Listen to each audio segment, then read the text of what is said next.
Thank you everyone to be there, and thanks to Regiden for this kind invitation to share with you the work I made with hyaluronic acid on the therapeutic gradients for the parental treatment of disease. I have no conflict of interest of which I will show to you because I'm not paid by Regiden to be there today.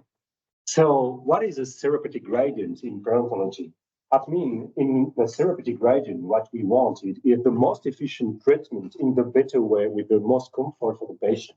That means if we are in the step one of the treatment of periodontal disease, we are much more on prevention. Prevention for the patient to have no periodontal disease and prophylaxis to help our patients to be in a good health.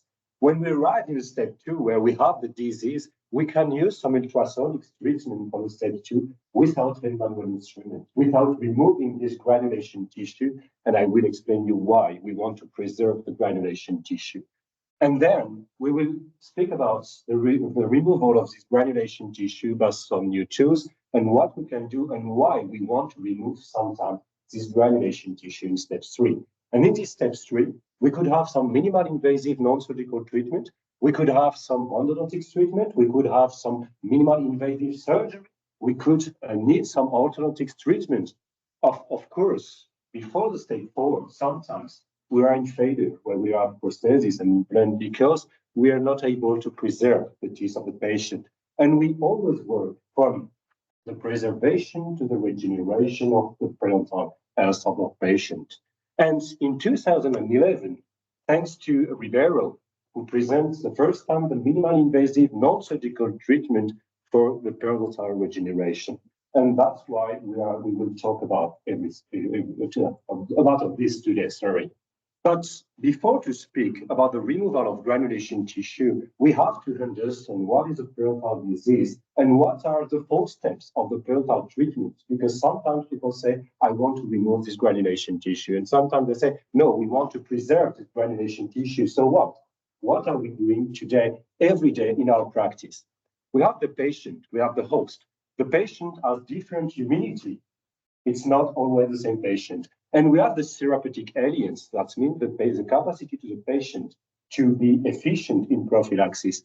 And of course, we have so many different instrumentation, so many different ways to work inside the gum. And these different tools don't have the same impact for the tooth and for this granulation tissue. That means if we're only in step one of the periodontal disease, we just want to show the patient to have a good oral hygiene. We want the patient to be the most independent he could be. And that's what we teach him, how we can brush in interdental and all the teeth. When we're in step two, that's different. We have a disease and we need to make a huge disinfection under the gum. We need to make the root debridement. But the problem we have that depending to what instrumentation we will use, we could be more aggressive on the root surface in the pocket. And when we see what some different instrument is able to do on the root surface, we all speak in this 2 days Congress about regeneration, but regeneration of what tissue? Of the cementum. But we have some instruments who remove all the cementum. And when we take a tooth, if we cut this tooth in three parts, the most crucial part are so few cementum, very few cementum, less than 50 micron cementum. And after this first part, we have 200 and sometimes more because we have different kind of cementum. But in the first part, we have only cement, acellular, fibular, extrinsic. And this one is in very thin proportion. And we know that we have only in this first part 50 micron of cementum. That means if we use hand manual instrument, we remove everything. If we use sonic scaler also, we remove everything. And the only way to not remove all the cementum on this first part is to use ultrasonic scaler by yourself. And the literature, this is the publication of April 2020 by the EFP, the recommendation of the EFP. They said that the subgingival periodontal instrumentation is possible by hand instrument, power instrument, either alone or in combination. That means if we want to use only ultrasonic scaler, it works. And why it works? Because if we use only ultrasonic scaler on the root parts, we preserve cementum. In the regeneration that Anton Skurian showed us in non-surgical periodontal therapy, you can all see that in the histologic part, there is no regeneration in the first part of the root. Why in the first part of the root? Because there is no cementum anymore. And in the second part, medium part, and third part, there is regeneration. Why? Because we preserve the cementum. So before to make regeneration, we have to make preservation. Preservation in the first part. After, if you want to use ornament and instrument, I don't care. So how we can be efficient? All instruments are not efficient on the root surface. That's why we use the same instruments as the ultrasonic scaler for the shape. Only the shape of the instrument who can help us to remove this calculus. And because we have cavitation and microcurrents and ultrasonic device, we make a huge disaffection of the pocket. And we don't want to touch the granulation tissue. Why? We are in step 2, not step 3. It's the beginning of the treatment. And ultrasonic tips must to be used, the hand of the instrument on the front calculus, or it doesn't work. And granulation tissue, what is it? Inflammatory tissue or infectious tissue?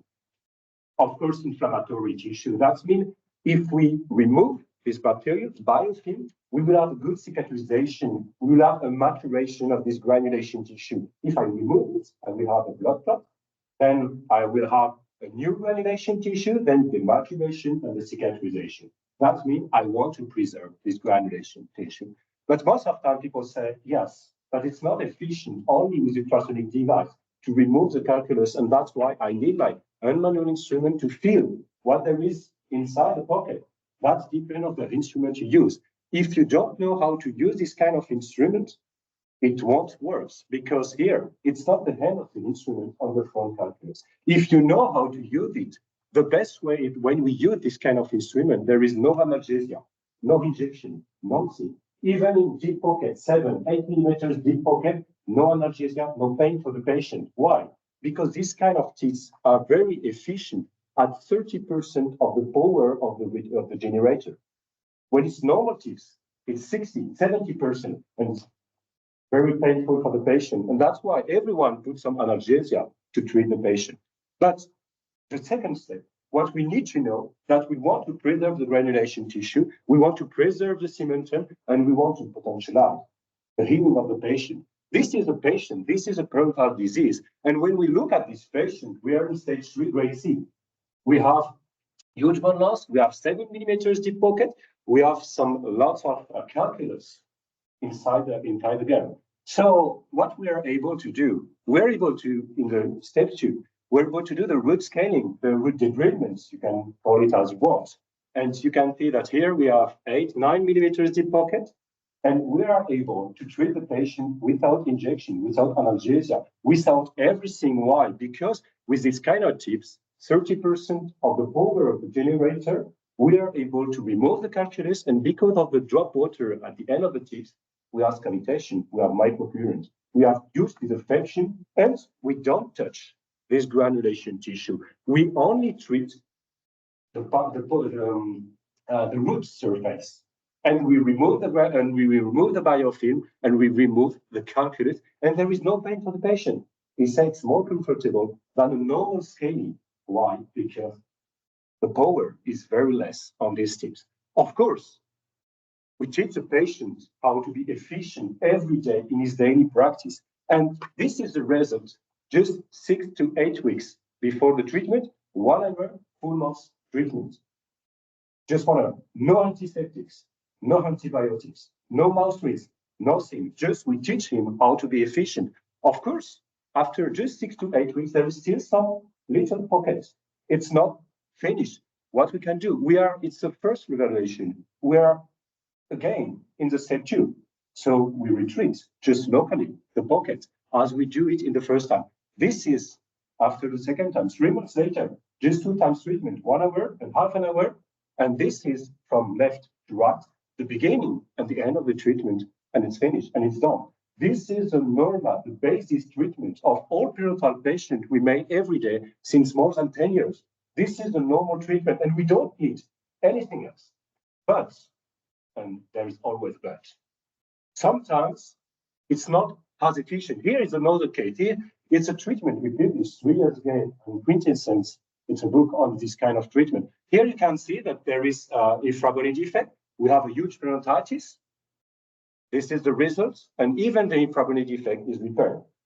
So we are very efficient with this kind of treatment for 85% of the patient. But sometimes we still have some granulation tissue. We still have some residual pocket, not for all the mouth, but for some sites, some specific sites. And here now, and why we have no maturation of this granulation tissue? Because inflammation is persistent. So now we are in step 3, and that's the step 3 of the periodontal treatment in the guideline. The step 3, what we are able to do with persistent deep pocket on our periodontal patient. So we can have non-surgical treatment, we can have surgical treatment, and we are in the therapeutic gradient. I don't want pain for my patient, so I want the most effective treatment. And what can I do for this patient? And here's the place for the clean and seal protocol, of course, because the clean and seal protocol will help us to remove the granulation tissue. Here we have some persistent pocket, deep pocket for the patient. We make twice the treatment with ultrasonic device. It works on all the mouths, but we have some persistent pocket. And if we put some sodium hypochlorite amino acid, and we can use the help treatment not against the root. We always want to preserve the cementum, and we will treat the root with ultrasonic device. But on the gingiva, on the soft part of the pocket, we want to remove this granulation tissue. Why? Because it's persistent. Because it was not able to help us for the healing. So now we remove the granulation tissue. But in the step 2, I don't want. I want to preserve. I want to boost the healing. And of course, after, as you heard everywhere, we make the sealing. This is one way we could use. And what I want to present to you today is a different way to eliminate this granulation tissue in the most effective treatment. And that's why I want to speak with you about the property of erbium YAG laser and why we are interested in erbium YAG laser. There is so many lasers, so many different ways, so many different tools. Some are very dangerous. If we take the LANAP treatment, which is not erbium YAG laser, it's ND YAG laser, could be very dangerous. You can make a wall in a plate of metal. So be careful. With erbium YAG laser, there is no elevation of temperature, no elevation at all. You cannot burn the tissue, but it's not a tool for the wood surface, because the literature says that if you use erbium YAG laser on the wood surface, you remove calculus, you remove the same cementum as a hand manual instrument. That means it's not a tool for the wood, it's a tool for the gingiva. And we have different effects, and I want to show you the effect, and you will imagine what we are able to do with that. We have photothermal effect. It's a microablation of the tissue. That means I'm able to remove a portion of the tissue, and because the absorption is in water, I remove only the inflammatory tissue, so I can open the pocket. I'm able to remove this granulation tissue in the deeper part of the pocket. And I'm able to remove this granulation tissue without analgesia on some patients. Not all the patients. For ultrasonic device, all the patients no analgesia. Sometimes 2-3 patients a year, I need to put a little analgesia on some things. For erbium YAG laser, it's a bit half-half. Sometimes I don't need. If it's superficial one, I don't need. If it's more deeper, sometimes I need. Why? Because we work only on the gingival part of the defect, never on the root, because we want to preserve this cementum. So we are able to clean the gingiva and look at the color. Of course, we need to have magnification and we need microscope.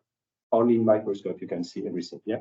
How deep do you go? Like only, like you just said, you're not touching the root, right? Yeah. How deep do you go, or just superficially, or you can go as deep as you want. Just when you don't see what you are doing, you don't know exactly what you do. So 5-6 millimeter is really easy. But within erbium YAG laser, you can take a long tube, you can just make an activation, and you can feel this, you can feel everything. So it could be very deep. The problem is if you don't know what you are doing, maybe sometimes it works, sometimes it doesn't work, and you don't know why.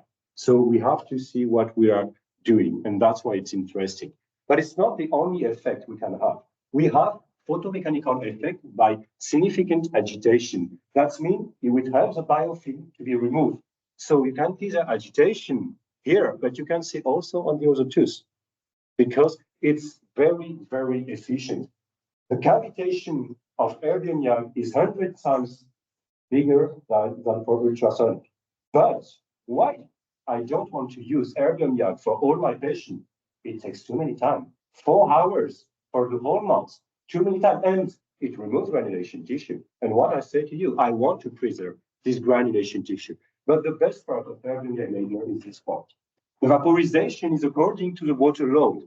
So we are in the concept of target safe, a target tissue. That means I remove only the granulation tissue because the absorption of the laser is much more in water, and there is much more water in inflamed tissue than in healthy tissue. And that's why you can see we are able to remove this granulation tissue and we make a preservation of normal tissue, and there is no burning tissue, not at all. Look at it, it's bleeding. So we have a very huge preservation, but be careful of the root. We never treat the root surface with an erbium YAG laser. It's a mistake. So the new concept we have and was introduced by Kira Alki in 2022 with erbium YAG laser on residual periodontal pocket. Why on residual periodontal pockets? Because we're in step 3, not in steps 2, and we know that erbium YAG laser won't preserve this granulation tissue, and we want to have a specific elimination of this tissue who was not able to have a cicatrization. And we will combine it with hyaluronic acid. Why? Because now I want to repeat that everyone tells you it's today. We know about the healing, we know about the scaffold, the bioactivator, biostatic, and hydrophilic. We know we want to seal the pocket, and we have the best tool to remove this granulation tissue without touching to the root surface. And this product will help for the healing. So what we can do in our daily practice, this is a patient that we treat with our basic treatments of implantology, that means with ultrasonic tips, and everything is working, but we are still this intra-bony defect on this tooth. And as you can see, we have a 6 millimeters deep pocket, and we have some bleeding. And we will use all the characteristics of the erbium YAG laser to treat this patient. That means first, microablation tissue, that I can eliminate a little of the tissue to be more inside the pocket. So I can see better, I have a better look at what I'm doing, and then I will selectively eliminate the granulation tissue. And I try to be the most effective in the pocket and not on the root surface. And as you can see, we can see what we are doing during the treatment, and we have a specific elimination of this granulation tissue. But we need to see what we're doing. And when I started with erbium YAG laser about 4 years ago, it was only with magnification 6.5. And sometimes it's worse, sometimes it doesn't work, and I never know why. And when I use a microscope, since now 2.5 years, I see exactly what I'm doing. Look at with this probe, I can just open a little more, and I'm able to remove this granulation tissue. Sometimes I don't need to make analgesia, sometimes I did. And if I put analgesia, one cartridge could be the whole maxilla, because we don't need so much, because there is no innervation in the granulation tissue. So only when you go deeper. And of course, the root surface was with ultrasonic device. I want to preserve the cementum, and I want to seal after with hyaluronic acid. And what happened? We have the healing 6 weeks later, no, 3 months later, sorry, and we have the closure of the pocket, and we have some bone formation. And we can repeat this treatment 100 times. It won't work all the time, of course. If you know one treatment who works 100% time, please tell me, but I'm sure it's a lie. So of course, but look at this patient. Of course, all the mouth was treated by our basis treatment, but we have these residual pockets, and we don't have a good closure of the pocket. We use our erbium YAG laser.